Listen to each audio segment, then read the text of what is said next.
All right, what's going on? Today we're going to start training like a champion. I want every one of you to think about yourself as being a champion. You are a champion. So today I'm going to talk about some simple exercises. The way you get the most out of your workout is to involve more of your body for every exercise. So I'm going to talk about the difference between some isolation, some simple exercises, and how to get more out of it. So let's start with a simple exercise like bicep curls, dumbbell curls. All right. I'm going to do dumbbell curls. You start here and you tend to curl up. You see people do dumbbell curls all the time. This is the only joint you're using is the elbow joint. The only one that's moving. Whenever one joint is being used, that's called an isolation exercise. That means you're not using a lot of your body. You're using a very small part of your body, which means you're going to get a less benefit. So bicep curls work great for developing the bicep, but it doesn't do much for the overall effect of the body. So when you do an exercise, I want you to start thinking about doing more than one joint movement for an exercise. So that's called an isolation exercise. Another isolation exercise is if a person's doing like tricep extensions, where they're doing something like this. Now they're only, again, using the elbow joint. They're working the triceps, but they're only using the elbow joint. Isolation exercise will be something like this one, where you're here and you're raising. Good exercise, but again, now you're only using the shoulder joint. So multi-joint exercise, called a compound exercise, where you're using multiple joints.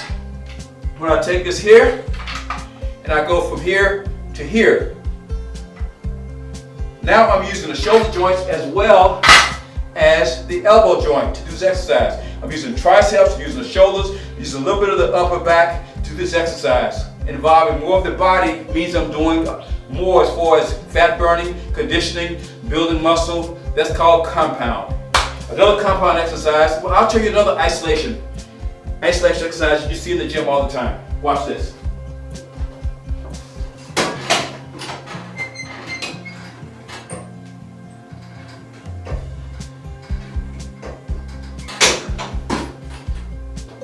That's leg extensions.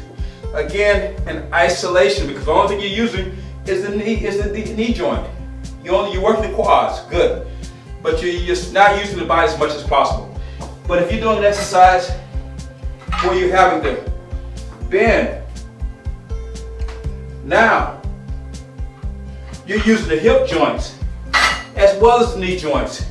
So you're involving more of the muscle. You can tell just as simple by doing a couple reps, I feel the whole body is being used. So when you're doing an exercise, or when you're doing a routine, start doing compound movements.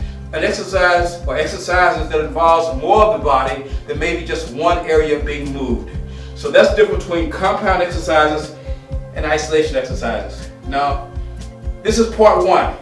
Tomorrow, I'm going to go through a routine involving the upper body using compound exercises. All right, that's the start. Training like a champion. See you next time. Bye.